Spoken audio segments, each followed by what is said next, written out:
Drawer goes out to the post box.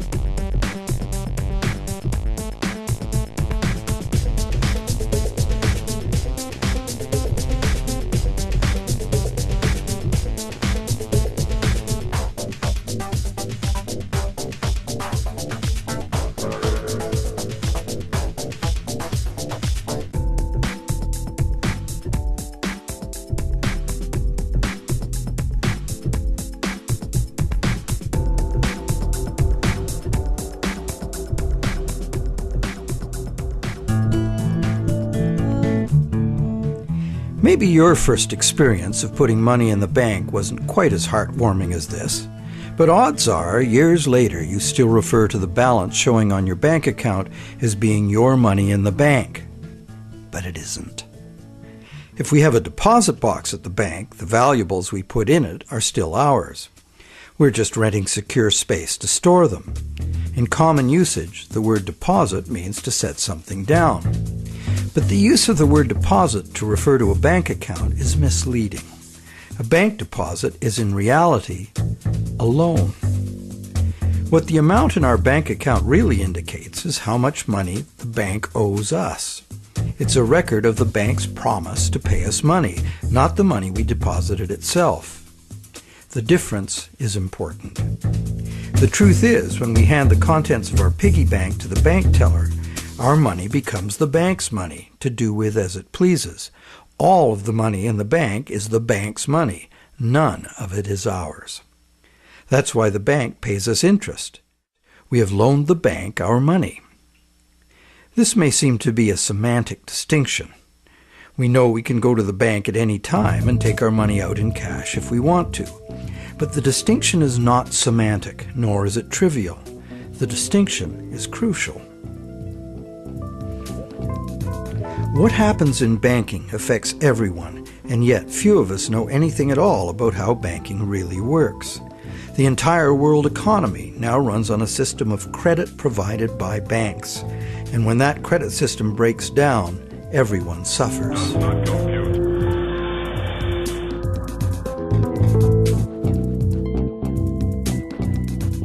To make things worse, the explanations for these breakdowns offered by the experts never look at the root cause, namely, that other than cash and coins, which make up just 1 to 5% of money in circulation, all the money in existence today was created as the principal of a bank loan, with the banks requiring principal plus interest as so-called repayment. Not only does this make the existence of money entirely dependent on the existence of bank credit, it makes the system as a whole bankrupt by design, as total debits, principal plus interest, exceed total assets from the moment the first loan document is signed. As the global banking system staggers towards worldwide collapse, more and more people are realizing they can no longer ignore the realities behind banking as it is practiced today. Many have lost their homes and jobs due entirely to the unsustainable practices of moneylenders. It's time people understood money and the pressing need to fundamentally change the way it works.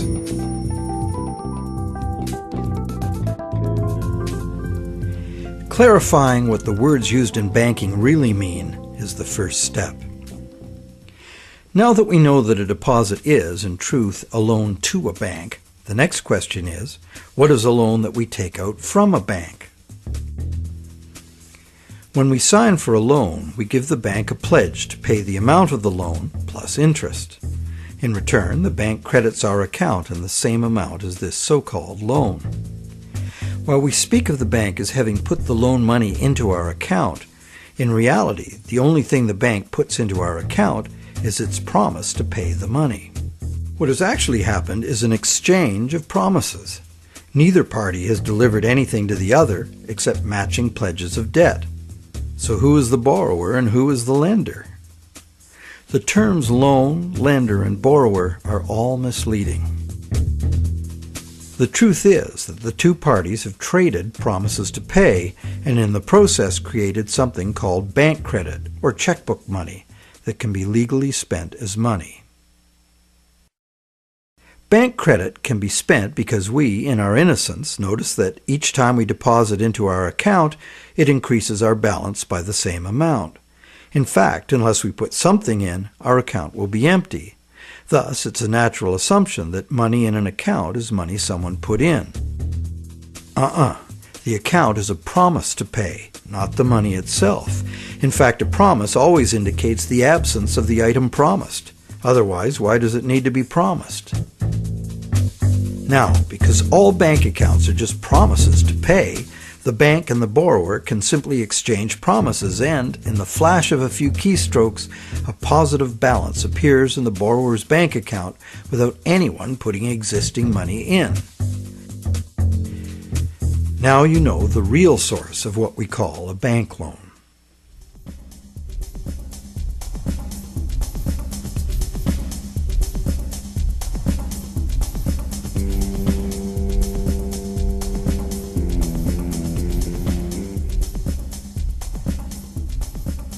How different would it be if two parties just got together in a basement with a printing press and created new money that way?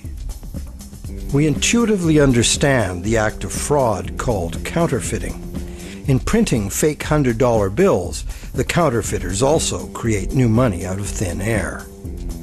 Money gives us the ability to purchase the real goods and services of the world. It's clear that the counterfeiters have created new ability to purchase real goods and services without giving anything in exchange except a fancy piece of paper. Counterfeiters get something for nothing directly at the expense of whoever gets caught with their counterfeit money. And if the counterfeit money is not discovered, it dilutes the money supply, stealing from everyone. Counterfeiting is a serious crime, and it is easy to understand why.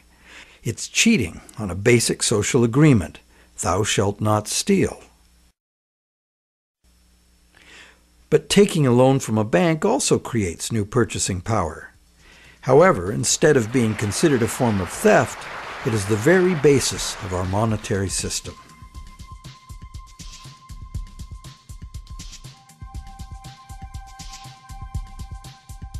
How did one form of creating money out of thin air become a crime and the other become standard business practice and the source of almost all our money? For this is what has happened. To understand how, we need to look at the history of the laws governing commerce. But before that, we need to understand the logic of the loan process itself.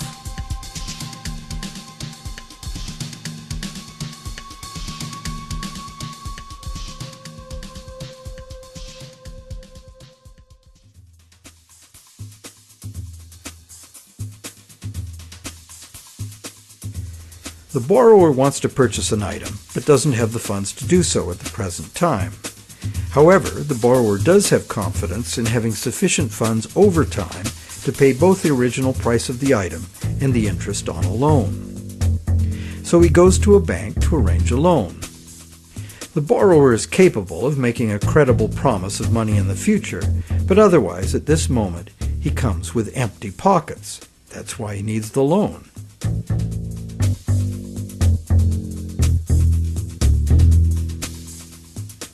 We're probably all familiar with what happens next. The bank gets the borrower to sign an agreement in which the borrower promises to pay the bank the amount of the loan plus interest, or, in default, surrender to the bank the object that is to be purchased with the loan. This is done countless times every day all over the world. But there's a problem. How can the borrower pledge as collateral something that the borrower does not yet own?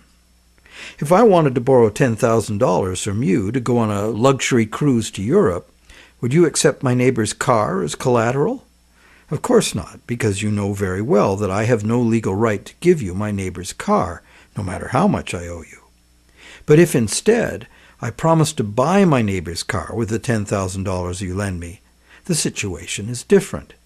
You might agree to lend me the $10,000, believing I will buy the car, and will pledge it as collateral for the loan once I obtain legal title to it.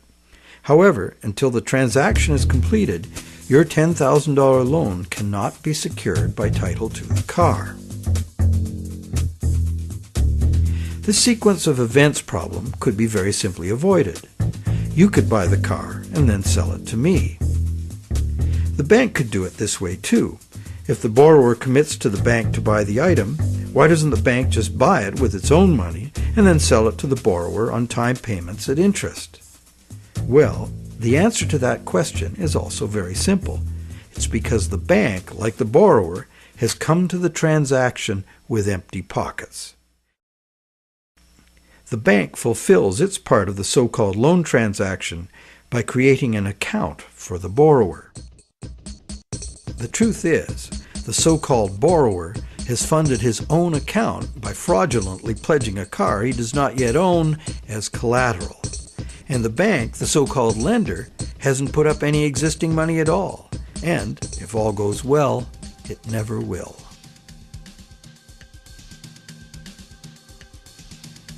The borrower believes the new numbers in his account now represent his money in the bank.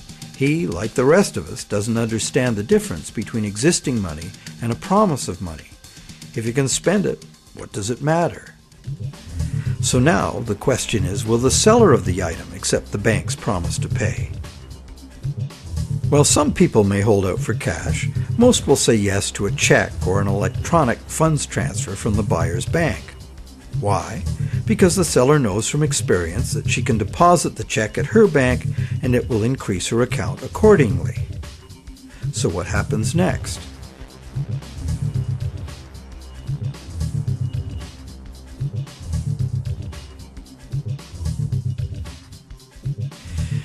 Well, obviously the buyer's bank now owes the seller's bank the amount of the loan. So you might be thinking, isn't this where the money comes out of deposits? The bank's promise to pay the borrower has just been transformed by the transaction into a promise to pay the seller's bank instead. So now the buyer's bank has to transfer some of its existing money to the seller's bank, correct? Yes, but probably only a small proportion. And over the long term, as long as the bank gets its fair share of deposits, the net amount of existing money the bank needs to cover its loans can theoretically be zero. How? Well, imagine first that the seller has her account at the same bank as the buyer. She deposits the buyer's check into her account. All the bank has to do to complete the transaction is reduce the buyer's account by the same amount it increases the seller's account. As both accounts are just promises, no existing money is involved in doing this. What is the end result? The bank has created bank credit for the borrower to the sum of $10,000.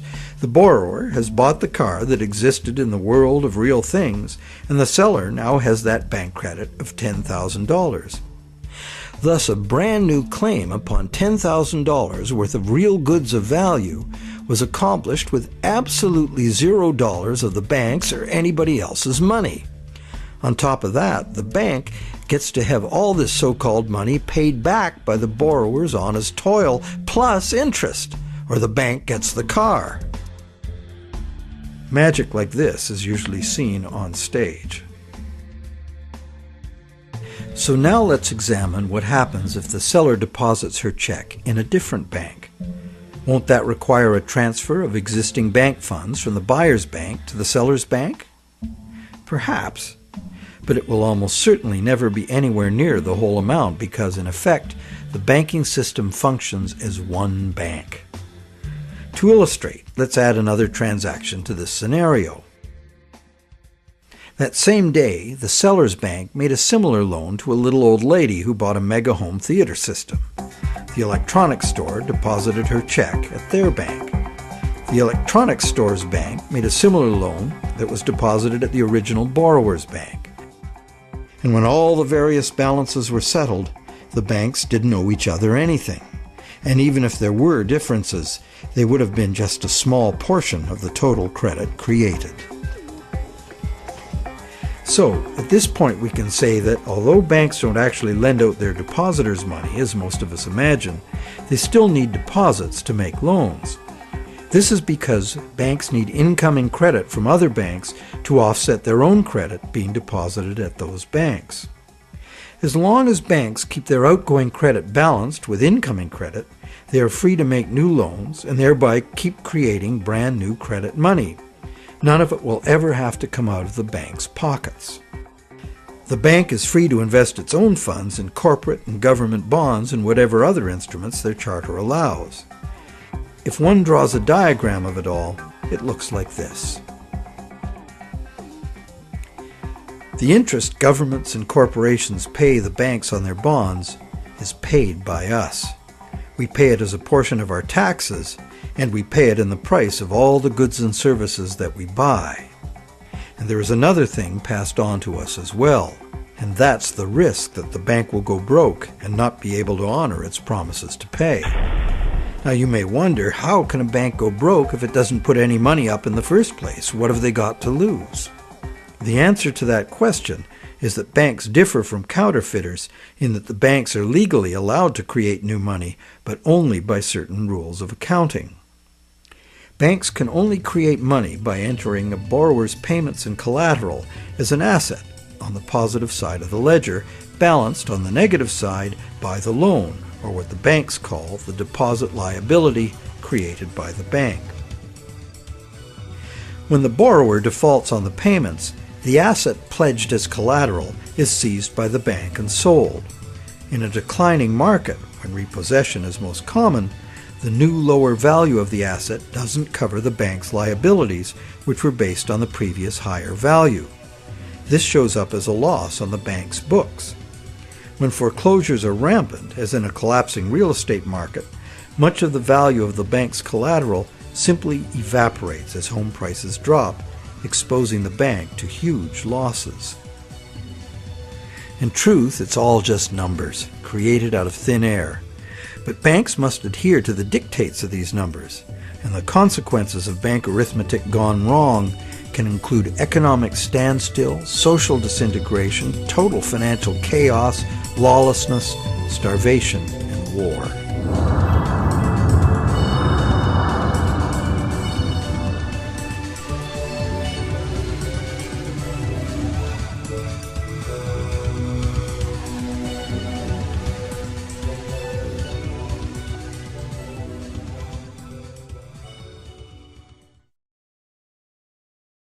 However, for the purposes of understanding the anatomy of a loan, we shall assume that the system is still functional, and all three of the loans we were looking at will get paid.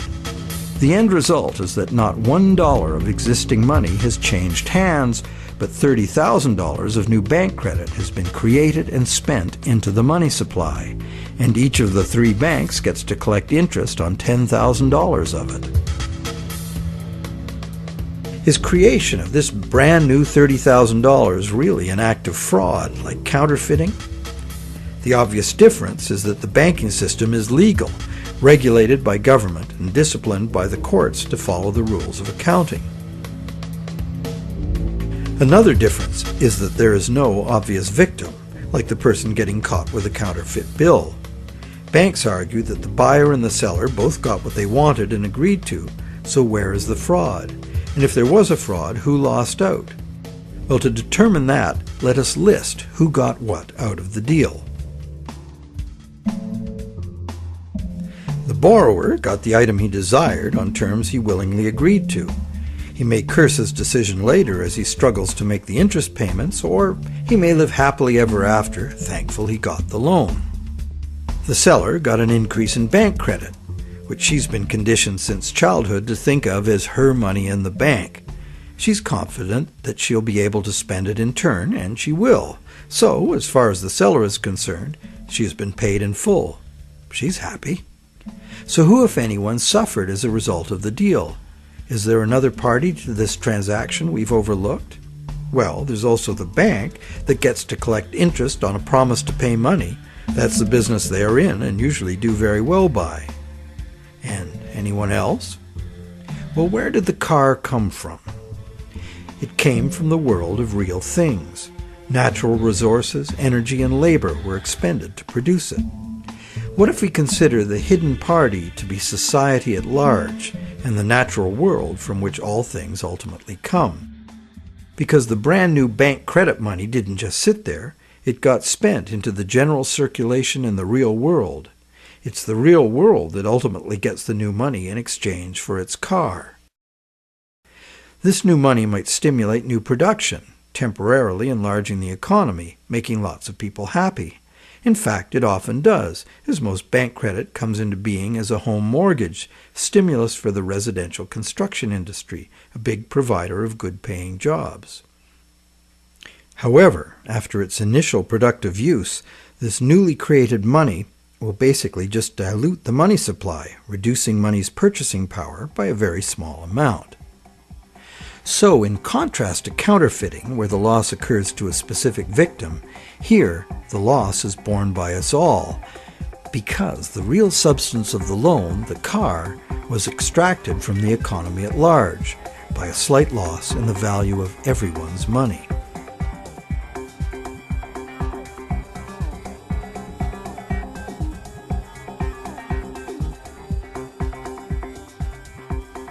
To continue our comparison of bank credit with counterfeiting, counterfeit cash eventually gets detected and removed from circulation, causing a direct loss to whoever accepted it.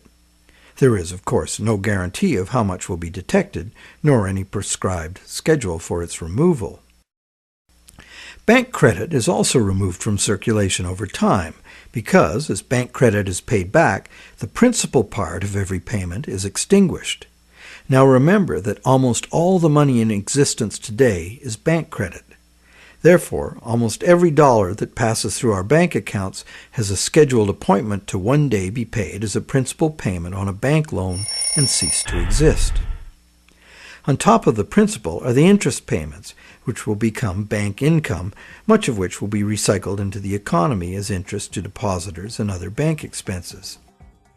So it's not immediately apparent that there's a loss to someone as a result of bank credit being withdrawn from circulation the way there is with counterfeit cash. But if we look closer, we find an interesting situation. We don't need anything more than fundamental arithmetic to understand the power that lies in controlling the money supply and why, as currently designed, total debt must constantly expand or the system collapses. Whenever the rate of debt money creation falls behind the rate of debt money destruction, the total amount of money in use will shrink. This is called deflation because the money supply is shrinking, like a deflating balloon. The result is less money relative to the goods and services available. With less money around to pay for them, the price of goods and services go down. At first, this sounds like a good thing, and it could be, if money were not created as debt at interest. For anyone not in debt, deflation would be like a general dividend on money, paid in goods and services of our choice. It would be as if money were the people's stock in their own prosperous company, their nation. People wouldn't have to demand a pay raise. If a nation were more productive as a whole, thus deserving of a raise, everyone would benefit automatically by having their money buy more. However, this is definitely not the effect deflation has in a system where money comes in the form of interest-bearing debt. More than 95% of all money currently in existence is in the form of debt to banks, promises to pay with interest added. And as we have seen, the principal is created, but not the interest.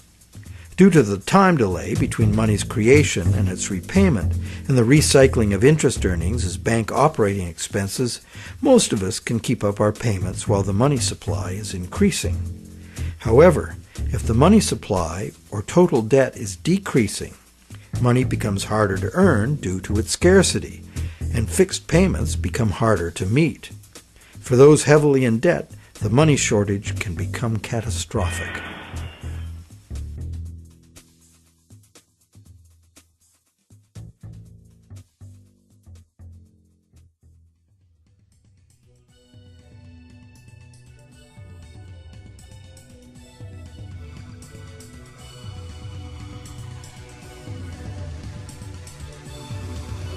Unfortunately, the psychological effects of falling wages and prices rapidly accelerate the process, as borrowers, including large businesses, lose confidence in being able to repay loans, so that they don't sign up for any. And without new loans to replace old loans, the money shortage rapidly gets worse, resulting in a decrease in jobs and purchasing power, even in the midst of abundant resources and productive capacity. This dismal spiraling math makes mass foreclosures inevitable. Prices plummet as no one wants to spend their money. Shrinking values destroy the value of loan collateral, causing banks to write off huge losses. Some even close their doors. Consumer and business confidence is lost. Rampant economic and social dysfunction follows.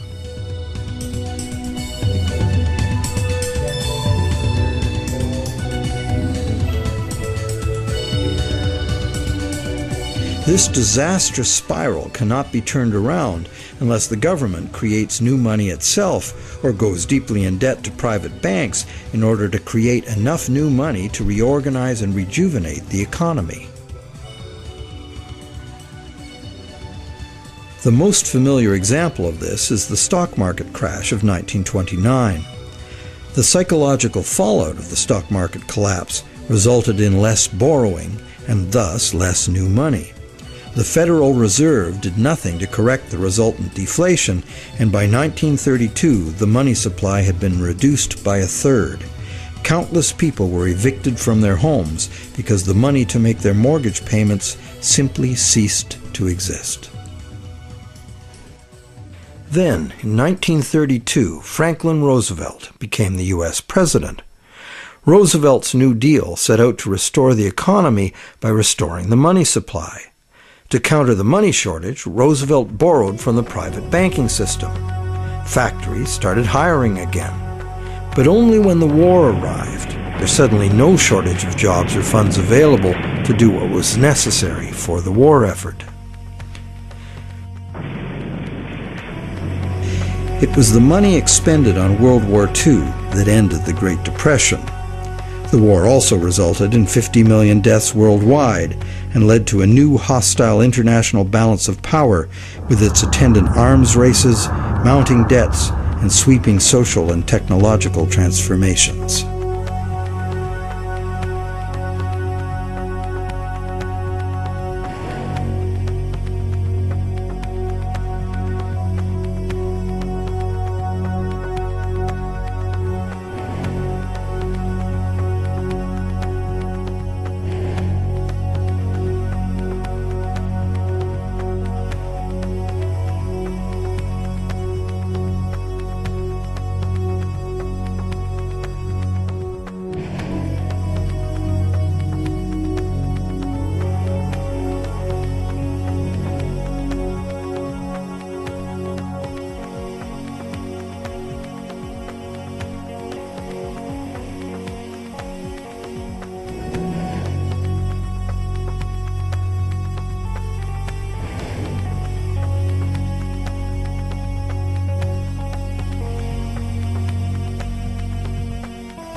The cycle of economic boom and bust is commonly called the business cycle, as if it were a natural occurrence like the hydrological or carbon cycle. These natural cycles are ultimately driven by the sun. But what is it that drives the business cycle? One answer is the supply of money. And, as we have seen, the supply of money is dependent on loans. So let's look at what happens during the lifetime of an individual loan.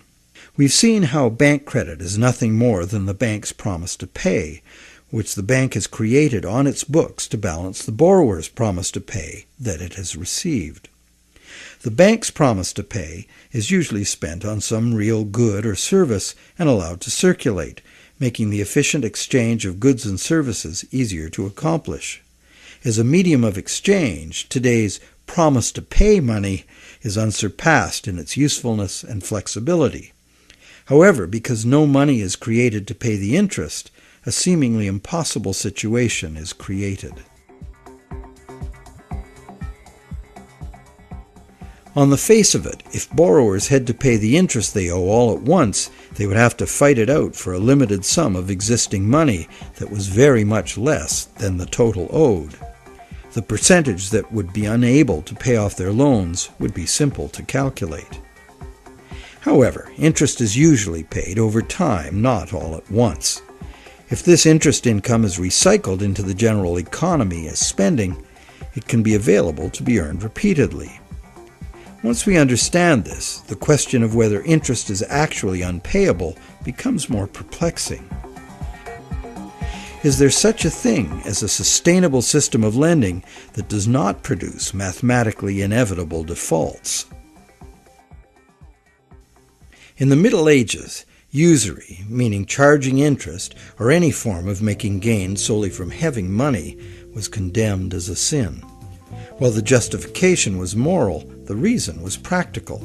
In a fixed money supply like gold, anyone systematically rolling over all of their loan money at interest will soon end up with all the money. This problem was a big factor in the ruin of Rome. Private accumulations of gold forced the government to mint coins made of base metals instead of the real thing. Debased currency led to failing confidence and ultimate decline. The lesson was well learned. For the next 1,000 years, the Roman Catholic Church declared collecting interest on a loan to be a sin punishable by excommunication. In some countries, the penalty for practicing usury was death. Is charging interest really a sin? While today it seems very reasonable to charge for the use of money, there's a simple and unavoidable problem with doing so. Unless moneylenders spend every penny of interest they receive in such a way that the borrowers can earn it again, the borrowers are going to come up short regardless of their hard work and personal virtues. Someone will default simply as a result of the arithmetic. This is easy to picture where there's a fixed money supply like gold coin. As long as all of the coins taken in as interest are spent so that the borrowers can earn them, the same coins can be used to pay the interest over and over. The lender can profit by buying real things with this coin, but the coin itself must be spent, not lent nor removed from circulation.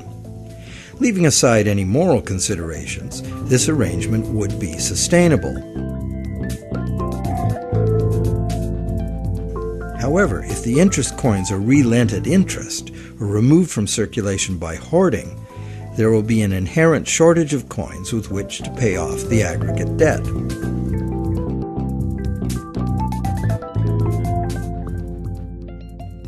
The situation is essentially no different in our current debt-based system. As we have seen, nowadays virtually every dollar comes into existence as debt, with a scheduled appointment to be extinguished as a principal payment on the loan that created it. Thus, for all borrowers to be able to make their payments of principal plus interest, two things must be true. The dollar created as the principal of the loan must be available to be earned by the borrower in order to make the principal payment that extinguishes that dollar. And every dollar the borrower pays to the bank as interest must also be available to be repeatedly earned by the borrower so that it can be paid as interest again and again. There is a common theory, undoubtedly popular with lenders, that because the banks spend their interest earnings as operating expenses, interest to depositors, and shareholders' dividends, there is in fact enough money released back into the community to make all payments. However, like the idea of absolute shortage, this is an oversimplification. Picture what happens if someone else, such as you or I or an institutional non-bank lender, obtains this dollar and then lends it out at interest. Well, now that same dollar is simultaneously owed to two lenders and has two simultaneous interest charges attached to it. In addition, if this dollar is loaned, repaid, and reloaned by the secondary lender, it is not available to pay off the principal of the loan that created it, except as another loan. So, can we borrow from Peter to pay Paul and borrow from Paul to pay Peter? This gets interesting. We can. However, each time money is borrowed, there's an interest charge added that also must be paid. If all added interest charges can be earned, all payments can be made. On this basis, many economists and defenders of the current system claim there can never be a shortage of money and all payments can be made. But this seems to be a false assurance. For instance, if secondary lenders capture some of the money needed to retire the loan that created that money, the original loan can never be retired. The deficiency will have to be borrowed over and over forever, each time at interest. Each deficiency will be cumulative, adding to an ever-building total of debt that can never be paid off. And it stands to reason that for each added interest charge in the system as a whole, something extra is demanded of the system as a whole to pay for it. This affects everyone, producers, governments, and consumers. For producers, that something extra must be raised through higher prices or more sales. However, competition for more sales usually requires lowering prices, necessitating even more sales, and leads to overproduction and saturation of the market. The end result can mean job losses, plant closures, and bankruptcies. For governments, that something extra is raised by increasing taxes. But increasing taxes drains money from the productive economy, resulting in a reduction in the collective ability to pay taxes, which then necessitates increased government borrowing and additional interest charges. For consumers, something extra can mean getting an additional job, or borrowing to pay past debts, or paying off debt over longer periods of time. However, competition for jobs tends to lower wages, and paying over longer periods of time adds enormously to the amount of interest owed. And of course, borrowing to pay off past debts is like trying to fill a hole with more hole. And that is the situation we find ourselves in today. Producers can't sell more because consumers can't afford to buy. Governments are cutting taxes, not raising them, hoping to stimulate consumer demand, and consumers' real incomes are limited or even falling due to competition for a limited number of jobs. Therefore, any increase in the total amount of interest charges within the monetary system as a whole will result in a genuine shortage of money. This is because the real productive economy is limited by the availability of nature's resources. The productive economy exists to serve actual needs. It simply cannot keep pace with the demands of the artificial financial economy, which has an unlimited appetite for profit, and which operates with no regard for the natural limitations of the real world.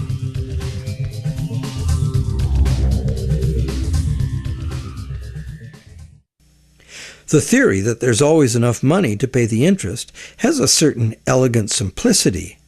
However, by the very nature of the assertion to be true, it has to be 100% true. This is impossible. For one thing, secondary lenders, who are not banks, do comprise a significant proportion of lenders, and they add their interest charges to money that already bears an interest burden. Beyond that, we have a cultural expectation. Everyone who has money expects it to generate more.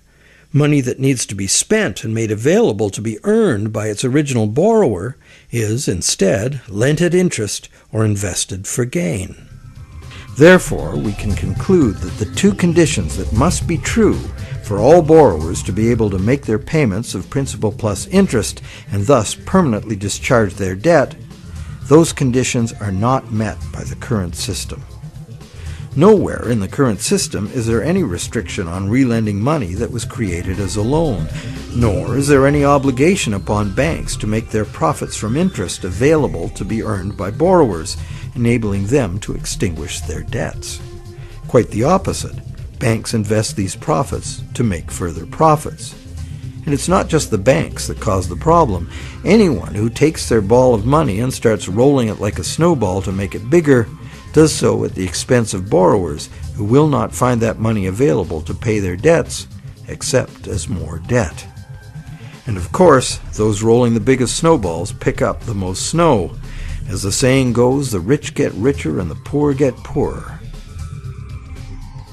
Money needed by borrowers in the lower realms of workaday productive economics moves upstairs to play in the casino world of abstract financial profit, and that's a world where transactions are little more than gambling on numbers in an effort to achieve higher numbers. They have little or nothing to do with providing the necessities of life.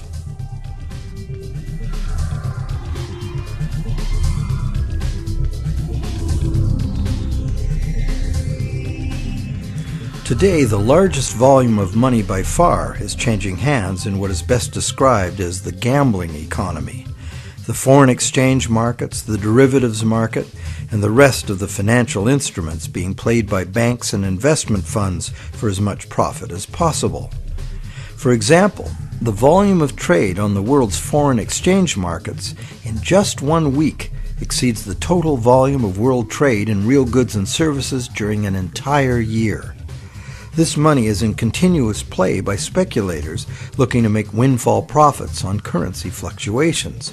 It exists, but only in the gambling economy. So how unpayable is the ubiquitous interest burden in actual fact? That could only be determined with certainty by tracking all the money in the world.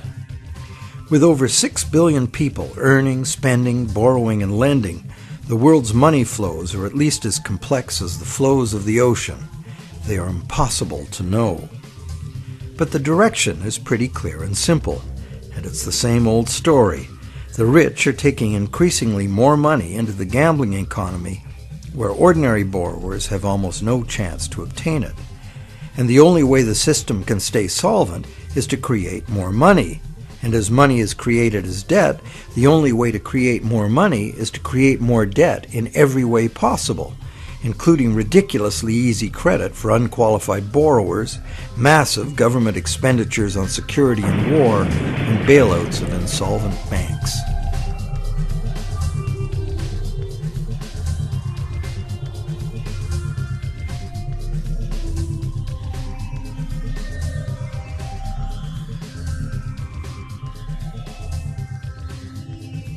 How does the individual loan cycle relate to the boom and bust phenomenon known as the business cycle? The individual loan cycle can be described like this. First, there is economic stimulation because of initial spending.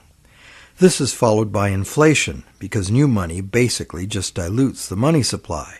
And eventually, inflation is followed by deflation as loan repayments gradually extinguish the principal, removing that money from circulation. As long as the individual loan cycles don't match up, these cycles can smooth each other out. This creates a fairly stable money supply that leads to fairly stable prices, although continuous growth of the money supply is required, at least in part because, as you will recall, the money to cover the interest was never created. This is the model on which our economy is currently based. Avoiding deflationary spirals and keeping inflation at a level that doesn't upset people's apple carts constitutes the art of managing the economy, which is rather narrowly defined as achieving so-called price stability. However, a look at the purchasing power of the US dollar in real goods over the last century instantly reveals what this so-called price stability has really meant. The dollar has clearly lost almost all of its value, 96%, and is continuing to do so at a rapid pace. So price stability is not being achieved, and one hardly needs a degree in psychology to understand how human nature itself would turn the individual loan cycle into the collective phenomenon of the business cycle. The simple reason being that if one person sees great prospects and is doing well borrowing and expanding, others would have the confidence to do the same. Beyond the merely psychological effects, if one business is expanding on the basis of credit, Its suppliers and distributors will find it necessary to do so as well, or lose that business to someone who will. The same herd effect would occur for a gloomy outlook and accompanying credit contraction. Thus, it is entirely predictable that individual loan cycles would have a built-in propensity to line themselves up rather than be randomly distributed. And when they do, we see the larger scale cycle called the business cycle emerging directly from the cumulative effects of individual loan cycles. So, to sum up, one could say that out of the exchange of promises made by the bank and the borrower, society gets chronic inflation and a dependency on banks for increasing infusions of money to pay ultimately impossible interest payments. This results in an inescapable treadmill of accelerating debt and depreciating money, the only alternative being a deflationary collapse of the economy followed by social chaos or war. This eminently unhealthy situation filters down through society, wreaking harm on every level. We are like addicts, but the fix is not more and more heroin, it's more and more credit money. And eventually, our collective ability to borrow and repay so much credit becomes exhausted. This then creates the need for constant expansion of credit into new markets, in essence creating a fiscal imperative to drive everyone in the world further and further into debt forever. In the United States, this constant debt expansion has led to a total credit market debt in 2008 of more than $53 trillion, which is about 5 times the total annual income of the entire country. So is the world at large happy about its end of the loan transaction? Probably not. But the world at large has very little awareness of where these problems originate, the elusive system of counterfeiting and hidden control that is modern banking. And how about the banks? How have the banks fared as a result of this system? Well, first, by putting up only a small fraction of the money they ostensibly lend, the banks have obtained a river of income from interest payments on consumer loans and mortgages. Second, by using their credit powers to acquire large portfolios of corporate and government bonds, banks collectively appropriate control over government and industry. And thirdly, due to the inevitable defaults and foreclosures, the banks gain legal title to a lot of real property the world over. And finally, if the worst happens, if borrowers default en masse, causing the banks large losses, the government is forced to rescue the banks with multi-billion-dollar bailouts to save the financial system. And what are these bailouts financed with? You guessed it, more taxpayer debt. It is really quite an achievement to pull this off, and without most of the victims even being aware of it. If you're now thinking there ought to be a law, well, there is. There's a whole body of law that makes all of this legal. So how did a system like this ever become the law? To answer that, we go back to England in the mid-17th century.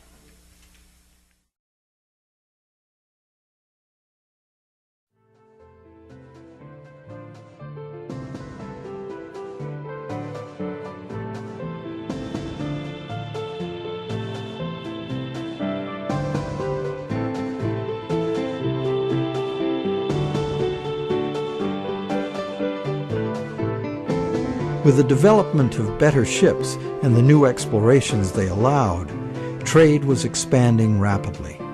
In order to carry out commerce, especially over great distances and lengths of time, written contracts were becoming more and more important and more sophisticated.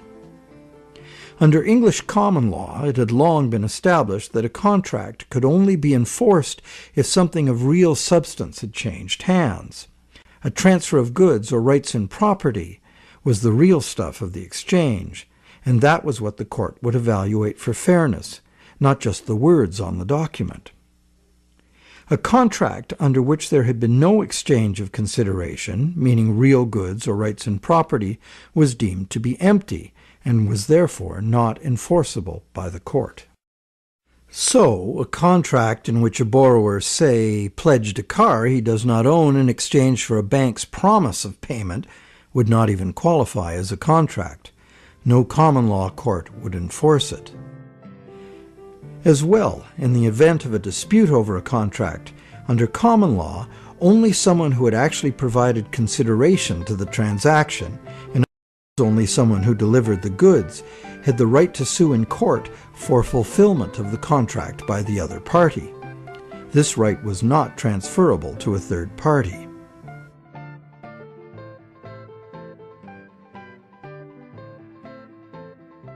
When early traders went off personally on expeditions with trade goods, they bought those goods at home with their local currency and would sell them for foreign currency in the distant destination. They would then buy foreign goods with the foreign money, bring those goods home, and sell them for their local currency. Pretty simple.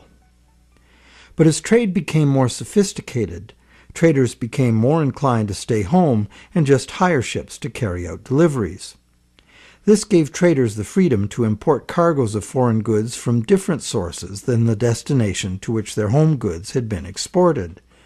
Thus, a problem was created. The exported goods had been paid for with foreign coin, the value of which needed to be spent somewhere else. Moving money as coins entailed a high risk of theft, as well as the near certainty of partial loss by currency conversion in a different land. This problem of payments from a distance was overcome by the use of bills of exchange. A bill of exchange was a signed order from the payer to an addressee demanding that the addressee pay a certain specified sum of money to the person identified as the payee. These were secured by signature, and they could not be acted upon in court by anyone other than the original parties. Thus they were of no use to a thief or any other third party. You probably recognize that these were the precursors of checks. I, the payer, instruct the bank, the addressee, to pay the payee, a person named on the check, a certain sum of money. This was all well and good for transactions among parties who were known to each other. The bill of exchange was used merely as a way to order payment in coin at a distant location. But merchants soon wanted more flexibility.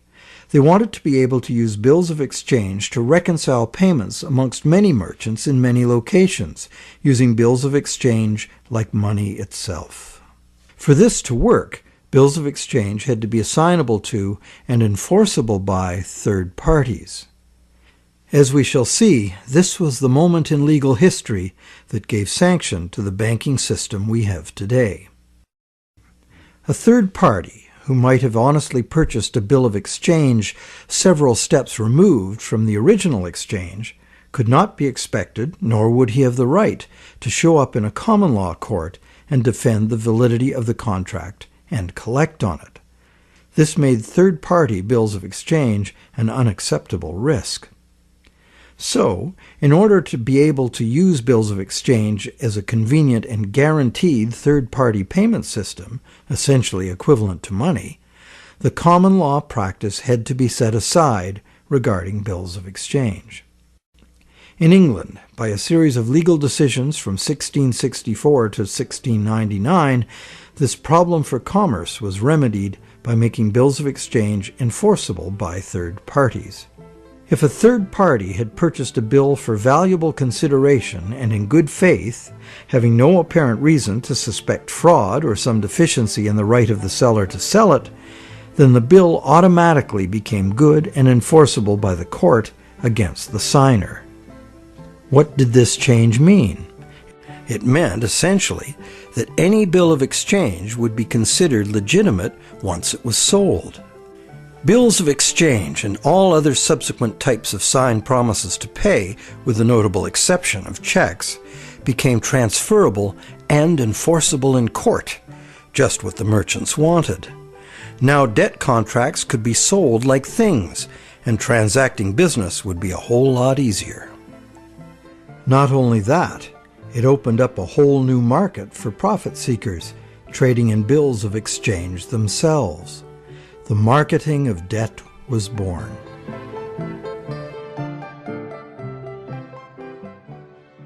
The change in the law had another effect as well. It made it possible to trick or even force a person into signing a legally binding promise to pay, and then, if that promise were purchased by a third party for real consideration and in good faith, it would be enforceable against the signer in court. Ultimately, this became one of the foundational principles of the Uniform Commercial Code, which governs the conduct of business in the United States, and by extension, in most of the world.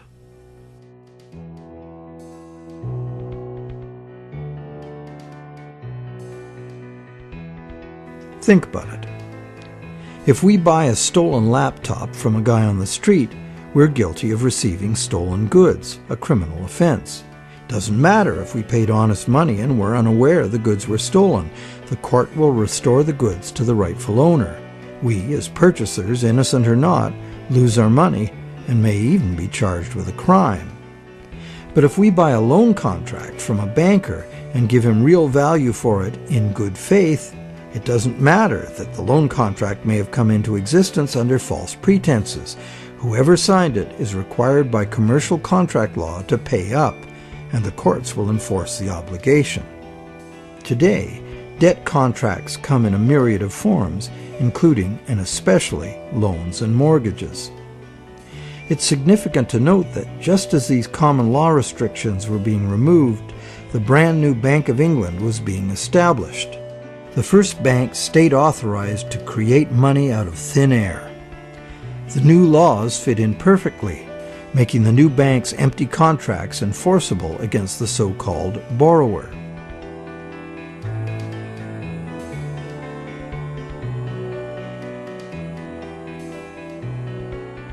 Those who have discovered the true nature of their own bank loans and have attempted to challenge the validity of their debt contracts in modern courts have discovered to their dismay that this commercial contract law is still the bedrock defense of money as debt. The bank will have sold the original loan agreement to a third party for value, and even though that third party is often just a sister company of the bank, all that matters to the judge is who possesses the document, what it says, and whose signature is on it. The bank's failure to inform the borrower about the true nature of the loan contract and the absence of any actual money loaned on the bank's part is not relevant.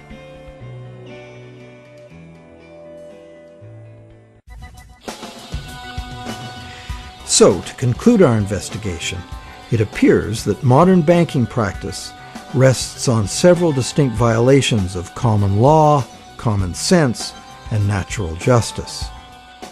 The first violation is the fraud the borrower commits by pledging as collateral property the borrower does not yet own.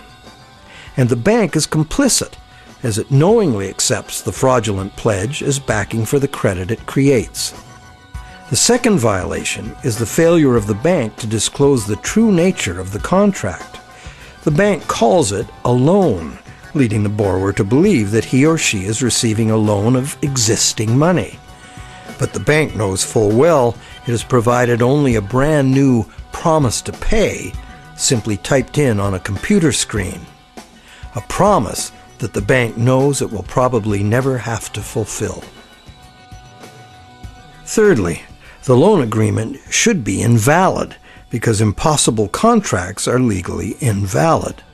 The bank is creating an impossible contract because the conditions required to guarantee that the borrowers have the opportunity to pay off the principal plus interest are not met.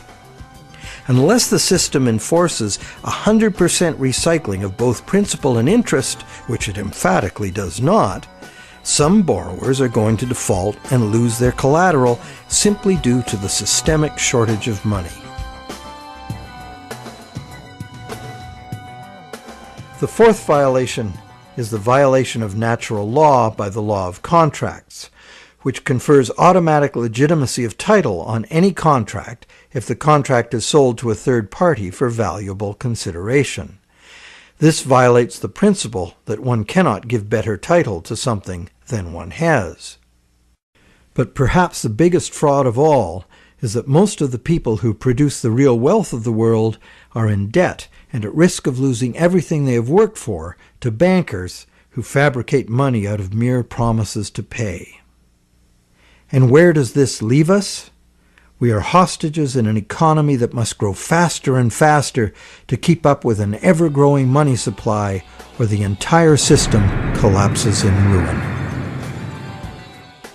The money system as currently structured refuses to recognize that the real economy is limited by the capacity of the planet to provide the raw materials and waste disposal services the economy needs. The planet is finite, and therefore it should be obvious that the economy cannot grow at an accelerating pace forever. Our current money system runs like the bus in the movie Speed. It could not slow down, or the bomb planted on the bus would go off. And our situation is even worse, because the rate of debt creation must forever accelerate, or the entire economy crashes. The notion that infinite, perpetually accelerating growth is possible is the great fallacy of modern economics. It is a fatal delusion born of greed. An economic, social, and environmental crash of unprecedented proportion is surely inevitable, and this monetary system is utterly and hopelessly incapable of adapting to it. No wonder monetary reformers around the world insist that the entire monetary system needs to be rebuilt from the ground up.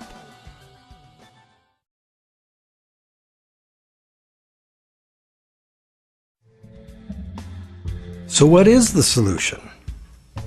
One idea many people suggest is to return to the days when money was backed by gold. Gold, they argue, is the true money because it's inherently valuable. The underlying principle here is that money should be a commodity that is valuable due to its scarcity, as gold is scarce. As a general rule, those who hold this view of money also believe that money should exist independent of government. Another school of thought, diametrically opposite, is that the creation of money should be the exclusive prerogative of governments. Government, which represents all the people, should spend money into existence in the public interest, thus backing the currency with what it was spent on. Having taken back the power to simply spend money into existence, government would never need to go into debt or pay interest. Of course, government spending without limit would result in a worthless currency. To prevent inflation, money would also have to be extinguished. This could be accomplished using a wide variety of taxes, resource royalties, and user fees. Government spending and government taxes would, therefore, be interdependent and would equal each other in a perfect equilibrium. However, the goal of taxation would be to achieve price stability, as the government would have no need of tax revenues in order to operate. Over the centuries, both the gold-based system and various government credit money systems have been used, with the gold-based system prevailing well into the 20th century. This wasn't because government credit money didn't work. It did within the country itself, where it was accepted in payment of taxes. But until the invention of modern currency exchanges, international trade had to be carried out in gold. In addition, gold has had an almost supernatural fascination for humans for a very long time. We've been conditioned for millennia to think of money in terms of portable inherent wealth, as in gold coins. However, this is not the only way to think of money, nor in the era of runaway debt money is it any longer accurate. Money is, at its root, an idea that humans invented in order to turn simple subsistence into complex civilization. It's the development of money that made possible specialization of labor and the indirect exchange of goods and services. Throughout money's evolution, from direct barter to standard trade goods, and on to standard coins, to paper promises of precious metal, to digital promises of paper cash, and now to digital promises to pay digital promises. Throughout this long evolution, the prevailing idea has always been to achieve greater flexibility by using convenient and secure promises to pay instead of money itself. The problem with promise to pay money has always been that it provides a golden opportunity to cheat, to create more promises than there is real stuff to back those promises up. But is there a way to make the exchange of actual money just as convenient and secure as the promise to pay system? Now there is.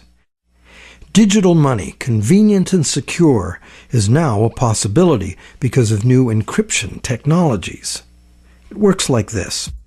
Imagine taking the serial number off a dollar bill and dispensing with a paper. What do you have? A digital dollar. A digital dollar that can now be electronically transferred around the world just as easily and securely as a promise to pay dollar. However, and this is the big however, the digital money, while being entirely electronic, is also like a metal coin. It can never be in two places at once. Thus, the multiplication of promises can be prevented by insisting on actual payment in cash, paper or digital. We don't even need to keep this digital cash in a bank, as it provides its own safekeeping and can be transferred by internet. And instantly transferable digital money could perform intelligent functions far beyond anything money has been capable of before. For instance, with simple math programmed in, money could be made to calculate its own value, eliminating human speculation, manipulation, and error. Wouldn't that be something? In the meantime, efforts are already underway to reform the monetary system through legislation. Initiatives like the Monetary Reform Act and the American Monetary Institute's Monetary Act have already been written, prescribing in detail how to return the power to create money exclusively to government, and thus limit banks to lending existing money, just the way most people imagine it works now.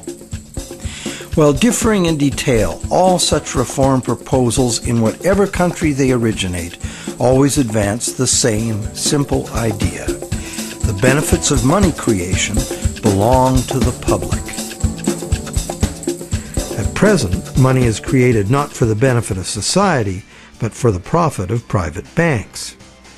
Banks like to create enormous amounts of money from our debt because the more we borrow into existence, the more interest the bank gets to collect, and the richer the bank becomes. In the process, the banks gain more control over everyone, individuals, industry, and government alike.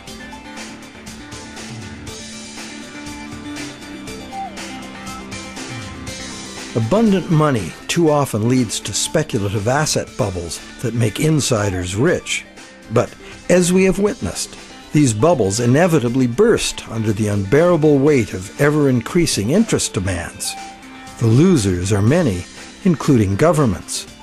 Already burdened with huge debt and shrinking revenues, governments are forced to add trillions to that debt in order to rescue the banks that are the cause of the problem. Otherwise, we would have no money system. It's an absurd situation, and a tragic one, considering that government could instead create the money itself and spend it interest-free on infrastructure, education, or universal health care. And most of that debt-free money would enter the economy as wages, circulating through all levels of society for everyone's benefit. This kind of abundant money would fund a reinvigorated, productive economy in which the savings of the people could fund honest loans of real existing money.